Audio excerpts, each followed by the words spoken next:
Everyone, কেমন আছো সবাই? আশা করছি সবাই ভালো আছে আর আমিও ভালো আছি। আজকে ছিল অঘ্রাণ মাসের প্রথম বৃহস্পতিবার, তাই সকাল সকাল ঘুম থেকে উঠে ঘরদর একদম গুছিয়ে ঝাঁটিয়ে নিয়েছি। এখন শুধু ঘরটা মোছার পালা। বৃহস্পতিবার মানে বুঝতে পারছো, চারিদিক পরিষ্কার পরিচ্ছন্ন, মোছা ধোয়ার কোনো শেষ নেই। কাল রাত থেকেই যা মোছা ধোয়া লেগেই আছে। মা তো কাল রাতে অনেক কাজ করেছে, মায়ের এমনিতেই অসুবিধা, মা পারছে না, তাও মা অনেক করছে, তার সঙ্গে আমিও হেল্প করে দিচ্ছিলাম।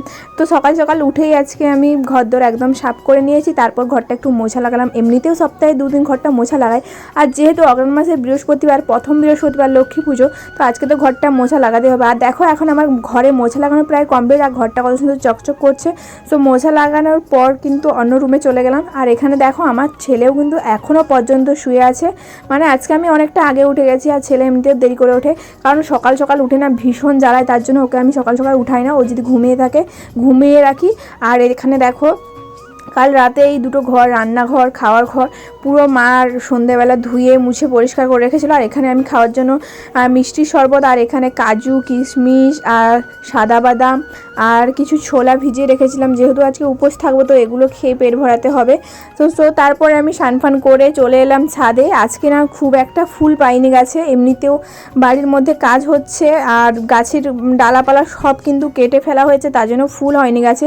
আর ছাদে যখন এসে দেখি বেশ কয়েকটা গোলাপ ফুল ফুটে আছে আর কয়েকটা গাঁদা ফুল ছিল। তো লক্ষ্মী পুজো মানে গাঁদা ফুল তো মাস্ট লাগবে। সামনের বছর আমি কিন্তু অনেক গাছ লাগিয়েছিলাম ছাদের মধ্যে আর অনেক ফুল হয়েছিল। এবছর দেখো পুরো ফাঁকা, আসলে আমাদের ছাদে কাজ হচ্ছে। এই দেখো ইট বোয়া চলছে, উপরে ছাদের কাজ হবে, মানে দোতলার কাজ হবে, ছাদ ঢালাই হবে, তার জন্য এই বছর আমি কোনো গাছ ফাছ লাগাইনি। যেই কটা গাছ ছিল সেগুলোরও ভালো করে আমি যত্ন নিতে পারিনি, অনেক গাছই মরে গেছে। গাঁদা ফুলের অনেক গাছ ছিল, সবগুলো প্রায় মরে গেছে এবছর, তাই বেশি ফুল পাইনি। কিন্তু সামনের বছর এত পরিমাণ ফুল হয়েছিল কি বলবো। আমি পুজো করে আমার আশেপাশে বাড়ির কয়েকজন এসেছিলো আমার বাড়িতে ফুল আনতে, কিন্তু এই বছর এমন অবস্থা আমাকে হয়তো অন্য বাড়িতে যেতে হবে, কিন্তু না, সেটা প্রয়োজন পড়েনি। একটা গাছে দেখলে তোমরা কয়েকটা ফুল ছিল, তো সেগুলো দিয়ে আজকে পুজো করলাম। তারপরে আমি চললাম আলপনা দিতে। তো আলপনা আমি খুব একটা ভালো দিতে পারি না, যাই হোক দিতে হয় দিচ্ছি। এইখানটাই শুধু আমাদের আলপনা দেওয়ার জায়গা আছে, আর পুরো ঘর তো স্টাইলস বসানো আছে, মানে আলপনা দিতেই পারবো না।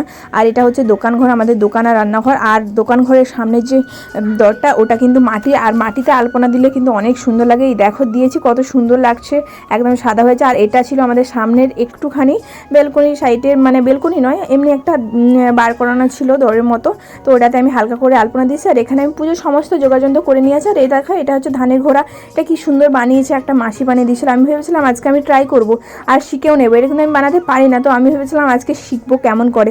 আমি ট্রাইও করেছিলাম, বাট আমার দ্বারা হয়নি, তার জন্য মাসিকে দিয়েছিলাম।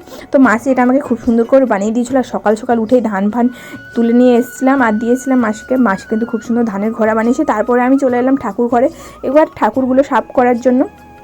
কালকে পুজো হয়েছিল, তো প্রত্যেকদিন যেমন পুজো হয়েছিল, ফুলগুলো ছিল ওগুলো প্রথমে পরিষ্কার করে নিলাম। তারপরে ধান ঘোড়ার মধ্যে ভালো করে ধুয়ে ধান ঘোড়ার মধ্যে আমি সিঁদুর লাগিয়ে দিলাম। তো তোমরা তো জানো, যারা মানে লক্ষ্মী পুজো করে, শুধু যারা নয় সবাই করে। এই অঘ্রাণ মাসের বৃহস্পতিবার, অঘ্রাণ পৌষ মাসের বৃহস্পতিবার তো সবাই মানে, আর সবার বাড়িতে লক্ষ্মী পুজো হয়। সেই রকমই আমাদের সবথেকে বড় লক্ষ্মী পুজো হচ্ছে কোজাগরী লক্ষ্মী পুজো, তারপরে হচ্ছে অঘ্রাণ মাসের প্রত্যেক বৃহস্পতিবার, 4টে বৃহস্পতিবার, পৌষ মাসেও বৃহস্পতিবারগুলো পুজো হয়। তো এখানে দেখো আমি এখানে পুজোর জন্য তারপর ফল কাটছিলাম। তো এইবারে প্রথম পুজোটাতে আমরা একটু ফলের জোগাড় করেছি। এরপরে যা পুজোগুলো হয় ওটা হালকার উপর দিয়ে পুজো করি, কারণ প্রত্যেকবারে তো আর বড় করে পুজো করার ক্ষমতা নেই। যাদের আছে তারা নিশ্চয়ই করে, আর যাদের যতটা ক্ষমতা তারা কিন্তু ততটাই করে। তো এখানে আমি করে নিয়েছি, ফলের কাজ পুরো ক্লিয়ার, ফল টল কাটা হয়েছে। এখানে দেখো আমি ফুল দিয়ে পুরো ঠাকুরগুলোকে সাজাচ্ছিলাম।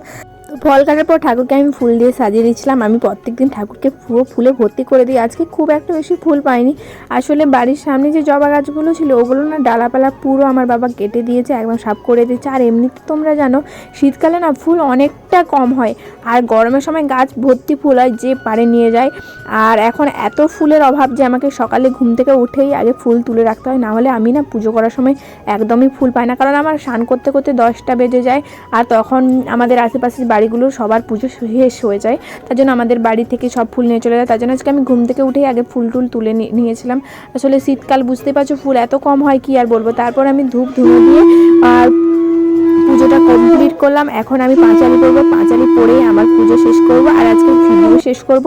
আর অপেক্ষা করো নেক্সট ভিডিওর জন্য। আজকের মতো টাটা, সবাই ভালো থেকো, সুস্থ থেকো। লক্ষ্মী দেবী বামে করি বসি নারায়ণ, বৈকুণ্ঠ ধামেতে বসি করে আলাপন, হেন কালে বিনা হাতে আসে সমান মতো হইয়া বিভোর।